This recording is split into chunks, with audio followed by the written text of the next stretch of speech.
This is Jaimie Jacobson from REDCO. Is that how you guys pronounce it? Yep. Rappahannock Economic Development Organization. Corporation. I wrote it so many times, I'm like, I get it so quickly. So he's our presenter for today. He's lived, from what I'm hearing from Bill, he was a referral from Bill Hitty, so obviously he's gonna be very knowledgeable. We know this already. But he's lived around the area for a long time. You've done regional stuff. And obviously you're in Virginia now, I'm assuming. Yeah, Virginia, DC. Virginia and DC. So for those of you who are duly licensed too, this hopefully will be beneficial. But Jaimie, I will pass it off to you. Okay. Good morning. Good morning, sir. So I've been a banker for a long time. I feel sorry for you. I started in '89 and I've been was on the commercial side for about the last 25 years and decided that wanted to cross over into the SBA world. So I started working for REDCO a year ago as a 504 lender. So any of you have had an opportunity to work with banks in the market for owner-occupied real estate. The 504 program is designed to assist business owners in the acquisition of real estate. That also includes financing equipment, but the primary purpose is to finance real estate. As Kelly said, I've been in this area a long time. I've lived in Montgomery County almost my entire life, but I was married in Waldorf and met my wife in college and I've been coming down here for the last 34 years.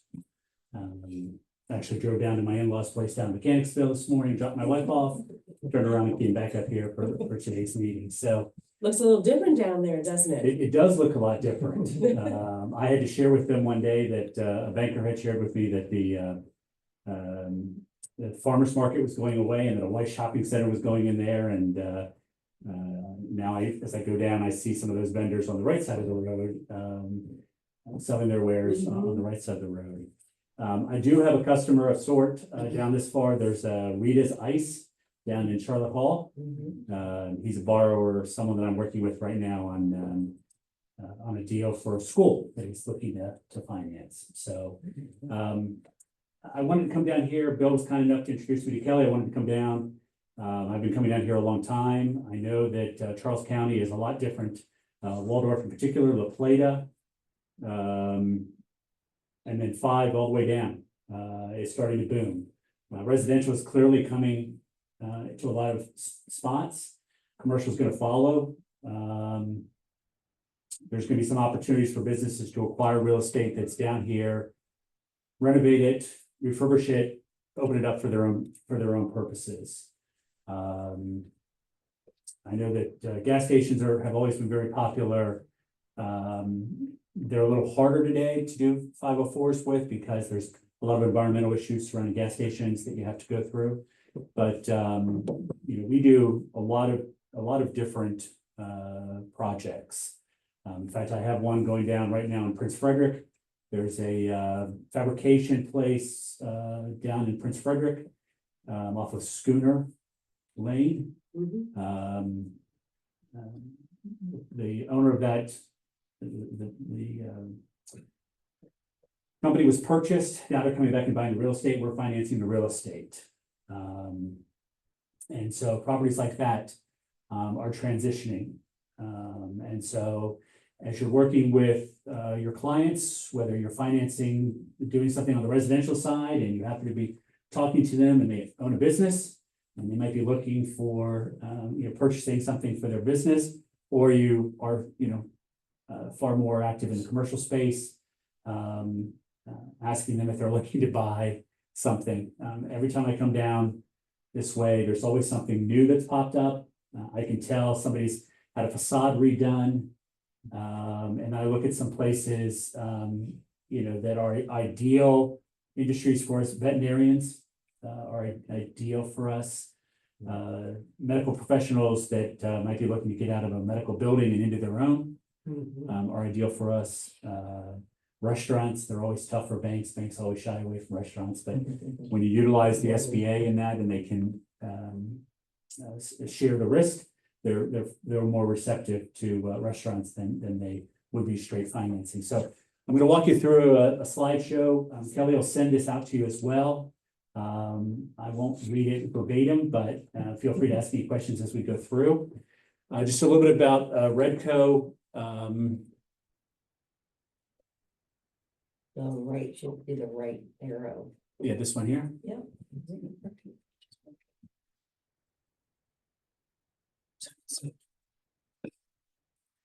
Oh, Nicole, we might have to, let's do this.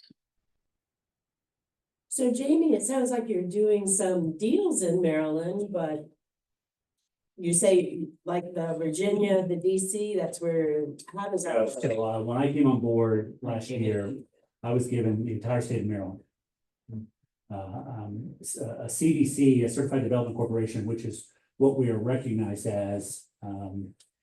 We are set up and are approved for states. When REDCO first came on board, they were in Fredericksburg, Virginia, Mhm. and they did Prince William County, a little bit of Stafford, went a little south towards Richmond, and that was about their footprint. Over time, they came up, crossed into Northern Virginia, into DC, and they were permitted to do some business in 4 counties in Maryland: Montgomery, Prince George's, Charles, and it was Anne Arundel was the other one that they were. We reached out to other CDCs because we kind of had to ask permission to grow into certain territories. So we were granted an approval by the SBA to be in all of Virginia, all of Maryland, all of DC. The state of West Virginia has no CDCs, and so the CDCs that border West Virginia are permitted to cross over to West Virginia to do business. So I focus on that 15340 corridor. It goes down to Harper's Ferry, and a little bit further south towards Winchester. And then my partner, the president of our company, comes up from the other direction into West Virginia. It's a lot of territory. It is a lot of territory. We work primarily, our referrals come from banks. But we really wanted to work with real estate agents as well, because, you know, if we rely on just banks, a lot of times banks will come to a 504 conclusion if they think it's a risky deal and they want to parcel off some of the risk. And so we're not seeing as many opportunities with bank consolidation. I know that Shore United is the new, you know, bank name all over the state of Maryland and in Virginia. So as there's acquisitions and mergers, sometimes you lose people who would otherwise have been good sources. So we kind of have to branch out and look for opportunities from non-bankers. Real estate agents are non-bankers, so we like them. So the 504 program's been around for a long time. I think everybody's most recent experiences with the SBA were PPP. EIDL loans, which were disaster loans, payroll protection loans. A lot of people got those. And so they were very appreciative of the SBA's efforts to get those monies out. And so we're kind of piggybacking off some of that enthusiasm that people had about interacting with the SBA. Because a lot of times SBA, people say, oh, getting SBA's loan is so difficult, time consuming and expensive. And it really isn't. I can underwrite a deal in about 2 weeks from the time I get a complete package, and I can have it in front of my loan committee in about 3 weeks. And so we're able to turn them around because we're focused on the deal. We're not having and we're very efficient. We don't have some of the layers that banks have, and so you kind of have to go through those processes in a bank. So if we can get it, we can underwrite it, and we can get it approved. A lot of times that helps the banks accelerate because they now know we've approved it. And so Well, no, I think that's why we always figure it takes longer, because the bank has to approve it and then they have to send it to the SBA. Yeah, no, we underwrite it at the same time. And so, you know, there are certain credit parameters that banks have that they kind of have to sometimes work through.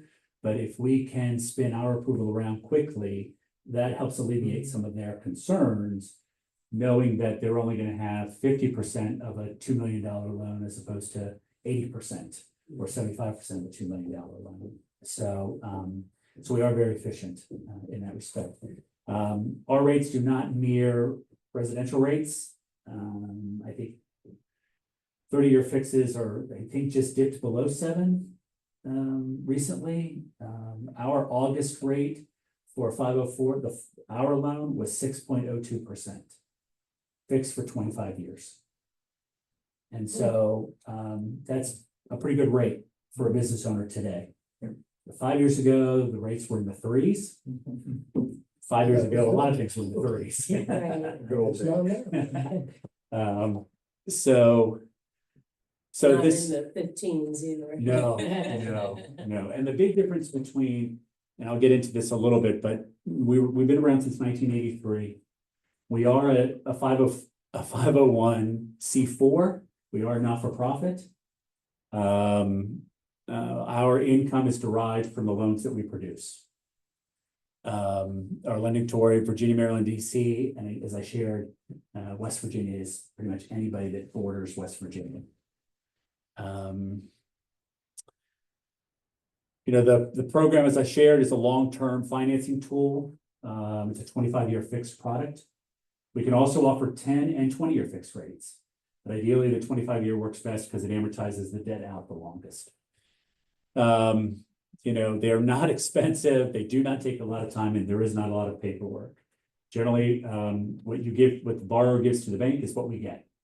There are a few extra forms because it is a government agency, but they're very simple to complete.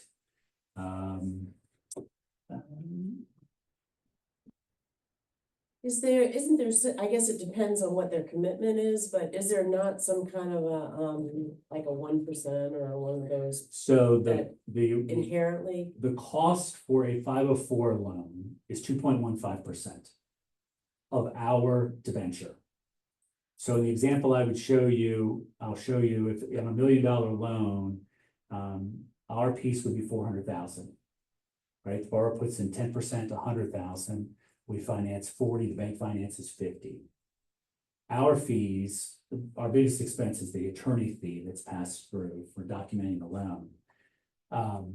But all of our fees are rolled into the debenture, into the loan, and they're amortized over 25 years.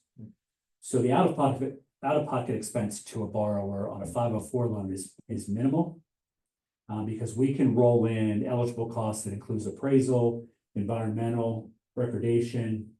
We can even roll in interest that you're carrying on the interest portion of the permanent loan while you're in construction. And so there's a lot of benefits so that it lessens the amount of money out of pocket. That money then can be used for working capital, can be put back into the business as opposed to being paid out as a hard cost at closing. So, our mission includes, obviously the business owner, the community. The SBA is very wanting of job creation, right? So if we're going to do a loan, we want to see that there's either new jobs created because of this, at a minimum, there's retention of what's there. And if there are no job creations, that's okay, because as the CDC, we're permitted to aggregate all of our loans to come up with a job creation number. And so we can help fit that into that public policy if necessary.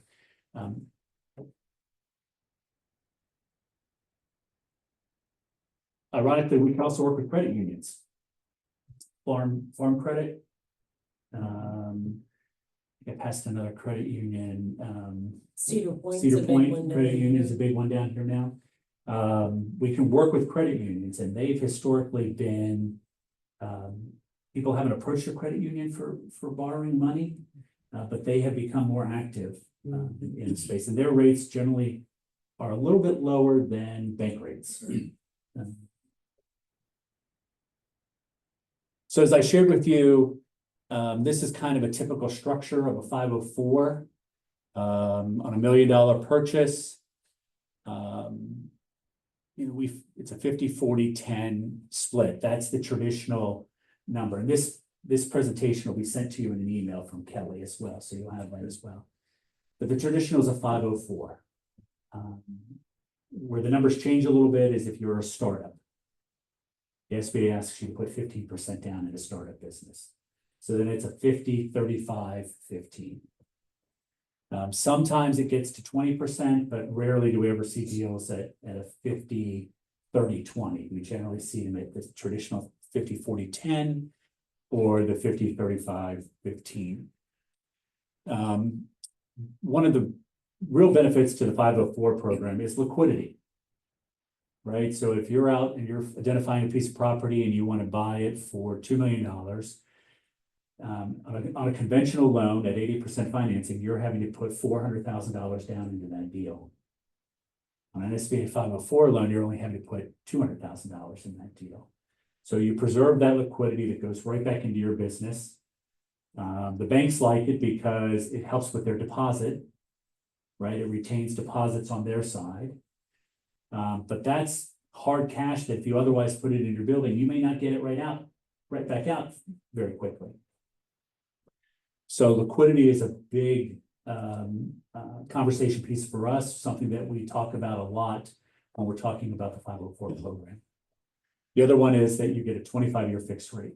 So on a $2 million, on a $1 million deal, that $400,000 loan can be amortized out 25 years. And if you were doing that loan today and we closed in September, your rate's probably going to be 6% for 25 years. The one caveat is that there is a prepayment penalty for 10 years. And it's a declining prepayment penalty. At the end of 10 years, the prepayment penalty expires and you can refinance that into, if rates have really come down, you could refinance that whole loan, both the bank's loan and the SBA loan. Our 504 loan also has an assumable feature. So if rates happen to be very low, in fact, I was talking with someone yesterday, they have an SBA 504 loan that their rate was fixed at 2.95%. Borrower comes in, assumes that loan, and now they have a 2.95% rate on that portion of the purchase on that acquisition. So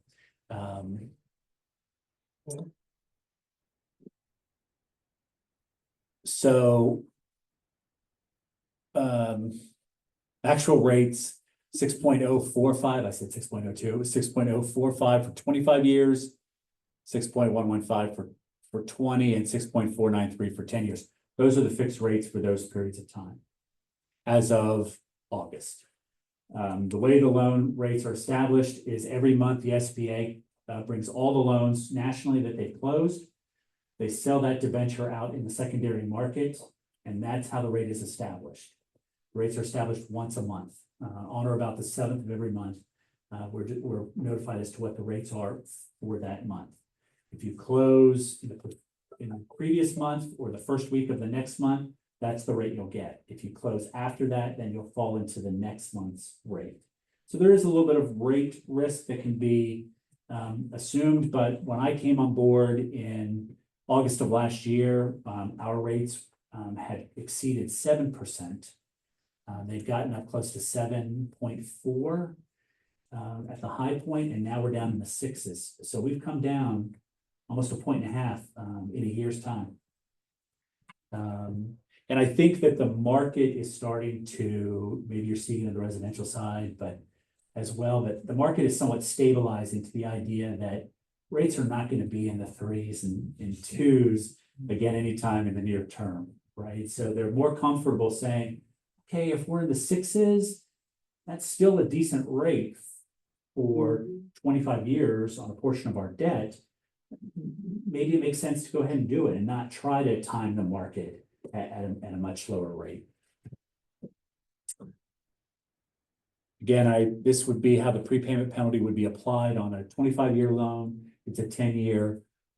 On a 10-year fixed rate, it would be a 5-year prepayment penalty. And you can kind of see how that scales down on an annual basis. Again, these are our processing fees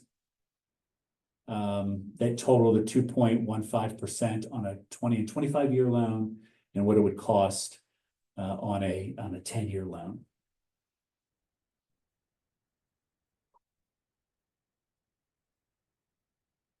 I was going to hide this, but So, Whoops. so no, it's okay. It's nothing that, but that's how they compute that job. So for every $90,000 of money lent, they want to see a job created. For every 100,000 for projects in a special geographic area, they want a job created. And then it goes up. It would go up exponentially from there, but so in this area, this Southern Maryland has both urban and rural, right? I think for a long time, when I met my wife in '91, I think much of Charles County was considered maybe more rural. St. Mary's County, rural. Calvert County, rural. There's been a lot of activity over the last 34 years. And so some of the areas are going to be designated more urban than rural. The property that I did in Prince Frederick out on Schooner is rural. But if I did something in Waldorf or La Plata, or actually downtown Prince Frederick in the city portion, that might be considered urban.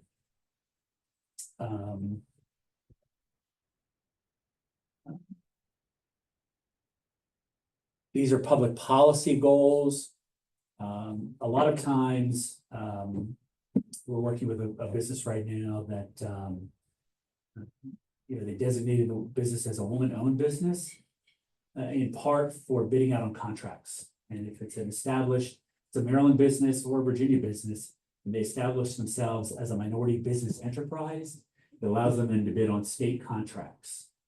It's not limited to just quote women-owned business. It's any minority that would own that business can qualify as a minority business enterprise in their respective state. Veteran-owned businesses.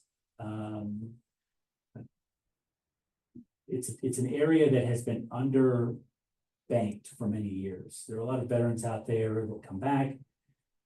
They want to establish a business. They don't know enough about the lending side of the business, and no one's really talking to them about that until they go into a bank and they make the inquiry. But we tend to see more veteran-owned businesses tend to be in the contracting space. The government contracting space is specific to the specialty that they had when they were in the service. But veteran-owned also is an area that we'd like to see an increase in.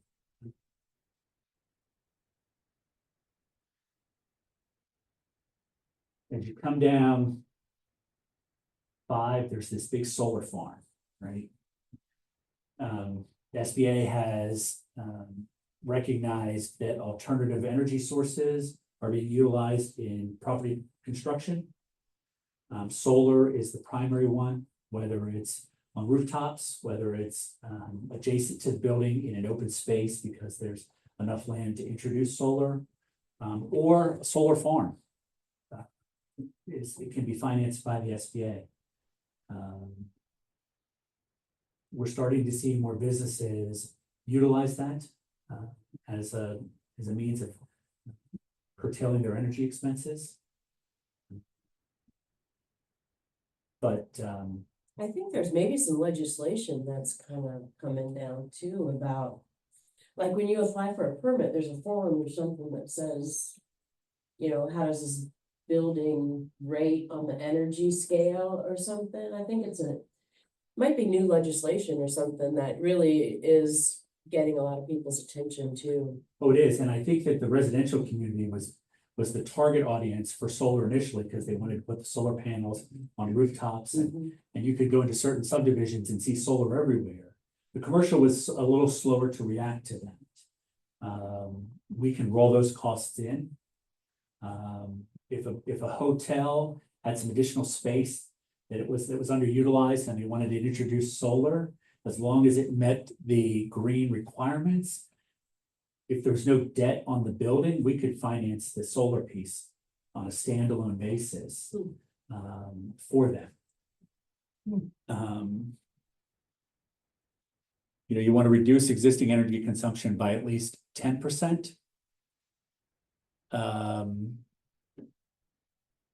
or you want to create renewable energy of 15% or more, solar, geothermal, wind, etc. I haven't seen any windmills on any properties yet, but who's to say that's not gonna happen? I But don't think the Naval Air Station likes them around here, from what I understand. as long as they're off-site, right, offshore somewhere, and not in eyesight.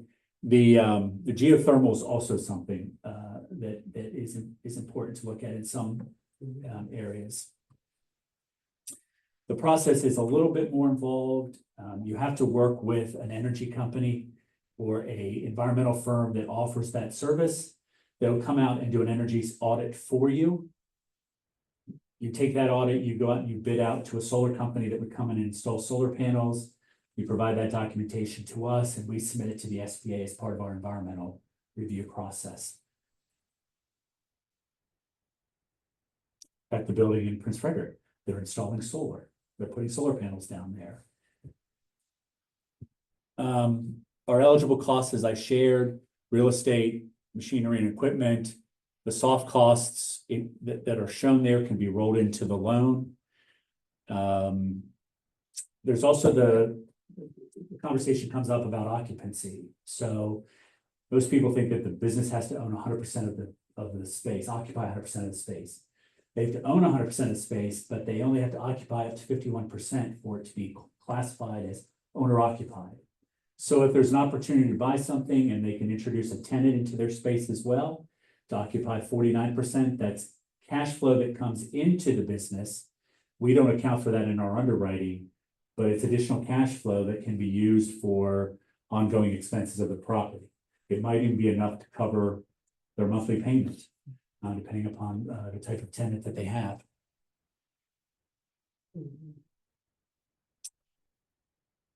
So these are project sizes. So the maximum amount that the SBA can lend in any one deal is $5 million. On energy deals, we were going up to 5.5 million. And what was nice about the energy program is that if you were a daycare provider, a center, kinder care, Kitty Academy, or a school, Primrose, Goddard, and you were new construction and you were introducing renewable energy on your site, in the past, you'd only be able to get one loan.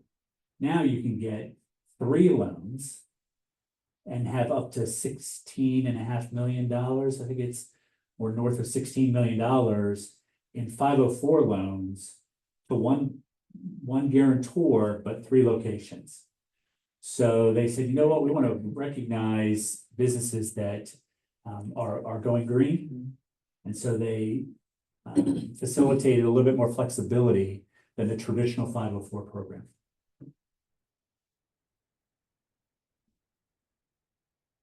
This is a chart of financing 504 versus conventional, right? So we roll this project in, it's $1 million.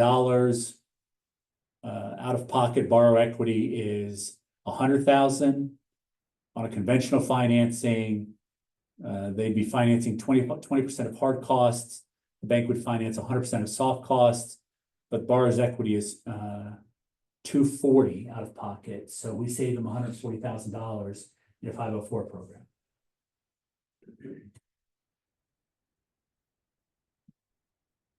Again, these are the advantages. As I shared with you, the big one is the lower down payment of 10%.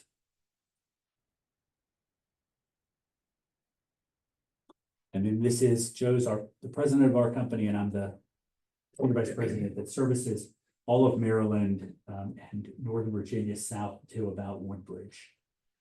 Is my footprint, and DC. I go in and out of DC. We're seeing after COVID, one of the big areas that we've seen growth in is alternatives to public school. So Goddard, Primrose, Montessori is coming back. In certain markets, we're seeing immersion programs where the school offers a Spanish immersion, a French immersion, even a Chinese immersion program, where they're doing two different types of, they're doing Mandarin and they're doing Cantonese immersion programs. Those tend to be DC based, or DC focused. But those are alternatives because the issue that the schools had was that they couldn't socially distance because the schools were overcrowded in some school systems. Smaller school systems where they didn't have as many kids in a building, they might have been able to social distance a little bit. Well, parents have said these other schools have the space to social distance if we ever went through another pandemic. COVID is still out there and still, rears its ugly head from time to time. But so we've seen a big boom in alternatives to public school. Alternative use buildings, churches. There's a lot of churches out there that their congregation has gotten older. The younger generation isn't going to church as frequently as they were, as their parents were, or as their grandparents were. So churches are sitting empty in a lot of places. They can be acquired and renovated into schools. They can be renovated into daycares. They can be renovated into restaurants, or housing. You could have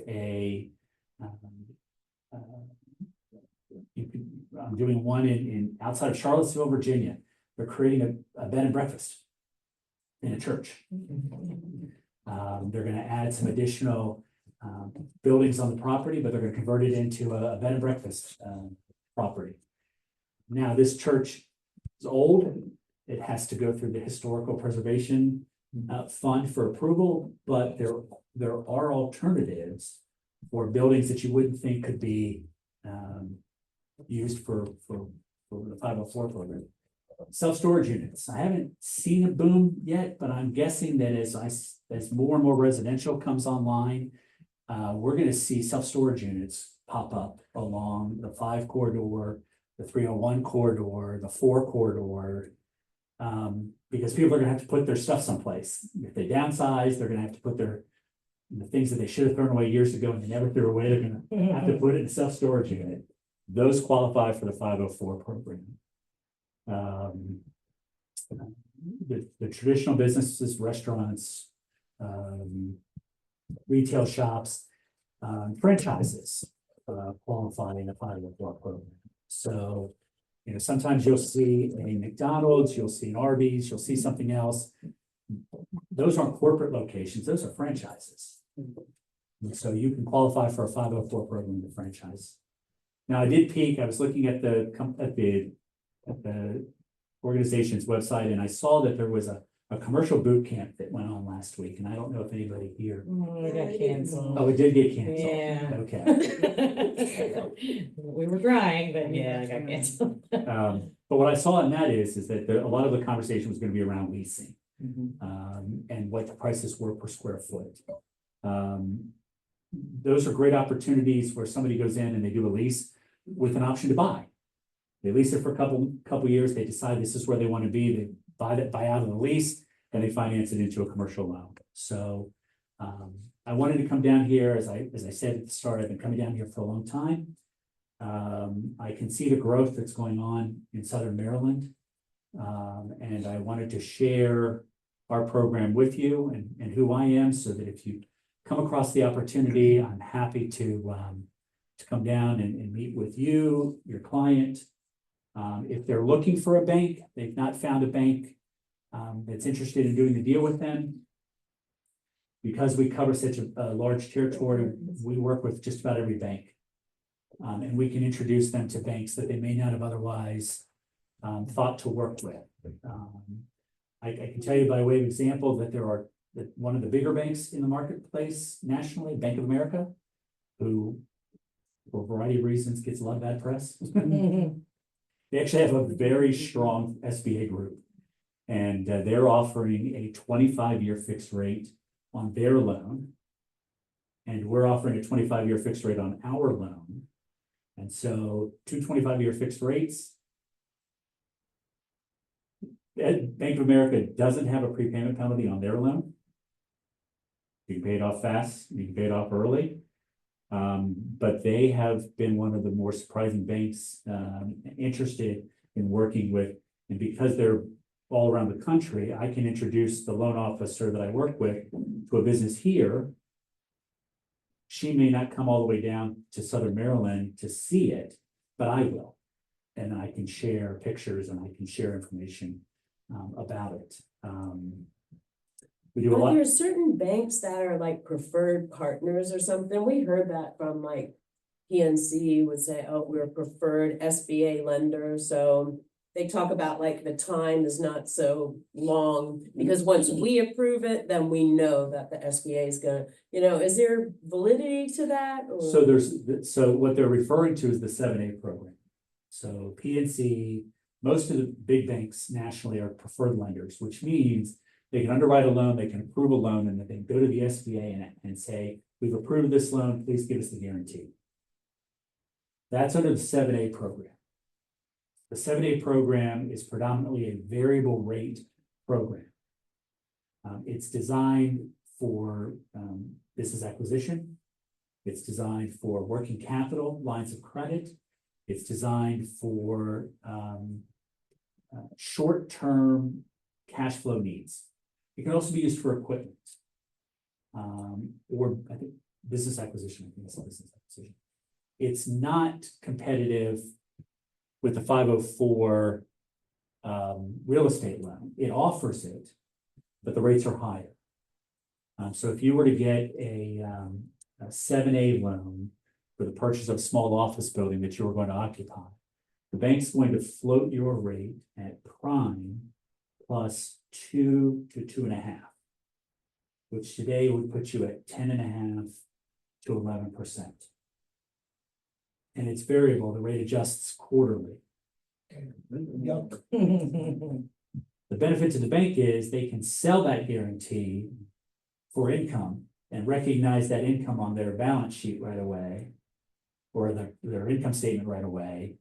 Whereas on the 504 loan, they're holding that loan for an undefined period of time, maxed at 25 years. And so they're only earning interest income. So the preferred lending status is applicable to the 7(a) program.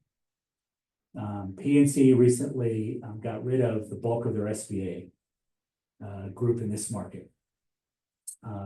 Shore United, very strong bank, very receptive to the SBA programs, both the 7(a) and the 504.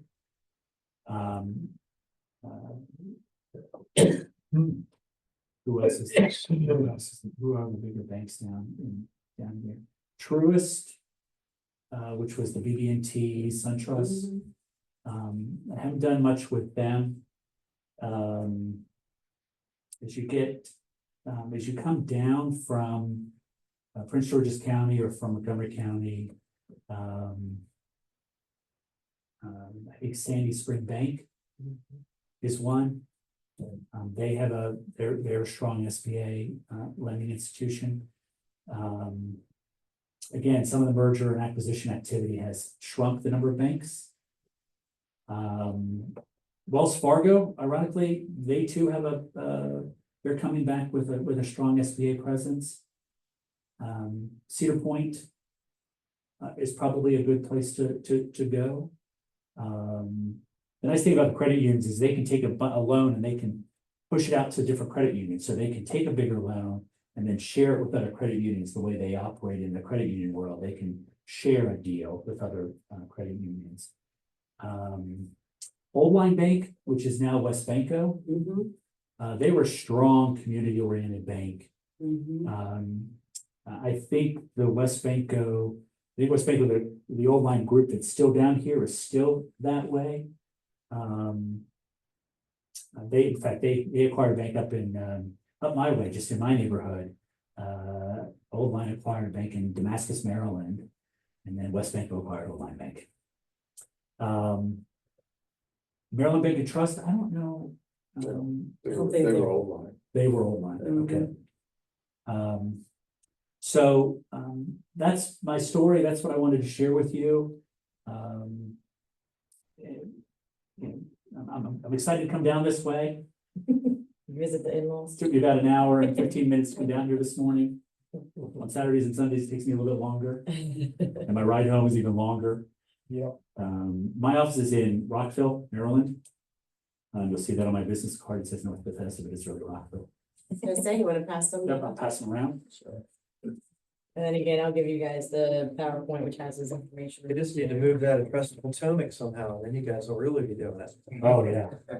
Yeah, I grew up around Gaithersburg, Maryland, and Gaithersburg split into North Potomac and Gaithersburg. and Yeah, We have, South Rockville is really North Bethesda. Oh, yeah.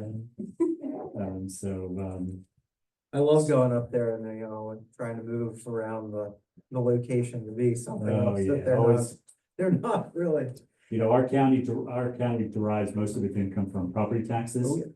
And so if they change that zip code and it increases the value of the property and I like it. they can generate more tax revenue, that's how they've accomplished that. So thank you very much. Can I ask you a question? Absolutely. You mentioned something about the people acquiring churches and things like that. Mhm. Does any of these programs pertain to somebody that would want to operate a church as a church? No, because the church is a not-for-profit and you Okay. can't lend to a not-for-profit. Okay. And then the second question I had was you mentioned something about startups. Mhm. What are the criteria that they're looking for when you're doing a startup with these programs as far as financials? So my running joke, since I've been in banking since 1989, is I don't like to work with doctors and attorneys who decide they want to open up a restaurant, right? Because Okay. those generally don't do very well. They don't last very long. So startup is a good business plan. Okay. That they have the minimum liquidity to put into the over 10%. But they have some working knowledge of the industry that they want to start their business in. After that, we treat it like we would any other loan. Okay. In a startup, we're gonna look at potentially what other income sources there are. So is this going to be their primary job, or do they still have income coming in from a full-time job while they start this business up? Banks, we're more receptive to startups as a 504 lender. Banks tend to, they go back and forth on startups. If it's a restaurant, what we look at is we look at the business plan, we look at the menu, we look at the projected cost of labor. Figure out how long before it goes out of business. Figure out how long before it goes out of business. We look at what food sales will be versus beverage sales will be. We look at, and then we look at the assets of the individual that's going to be guaranteeing the loan. Okay. And do they have enough assets that if something were to go sideways, they have a secondary source of repayment, if necessary. If it's an individual who's married, sometimes we'll ask the spouse to step in and guarantee, because a lot of times their assets are held jointly. And so we'll ask for the spousal guarantee.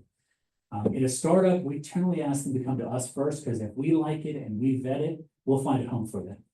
Okay. If they go to the bank first, they may get rejected. They may decide that, well, I tried, it never went anywhere. But if we get a hold of it first, we'll generally find a bank that will be interested in doing the deal. And if not, we'll tell them quickly, this just may not be the right time to start this business. Like Areda's is only open, closes from October, maybe early November through March, and then it's open April to September. So there has to be enough revenue generated for those 6 months that they're open to service the debt. We look at that as well. We look at seasonality of restaurants as well. Car washes, those are a little bit harder, because a car wash can boom out of the gate, and then over time it starts to wane and the business closes. One last question, I'll let you go. I know that you guys are the second position. There's never a problem subordinating that if there's a new first position lender coming in. No, so once the loans, if we close the loan and a new bank comes in and refinances the permanent loan, the first loan, we subordinate to that new lender. Okay, are there requirements on that? No, It's a straight subordination. So could it be a private lender that came in? It can't be a private lender on the first, Gotcha. but when a seller selling the building, the borrower doesn't have a lot of liquidity, has enough to get 5%, which is the minimum. The seller can do a seller note for the other 5%, In a third position. and they'd be in a third position. Okay. The one caveat there is that they can't be paid off before we're paid off. So if they're gonna do a seller note, they gotta be in there for the long Gotcha. haul. Now, at the end of 10 years, if they refinance that loan and do it that way, they can pay off the seller note as well.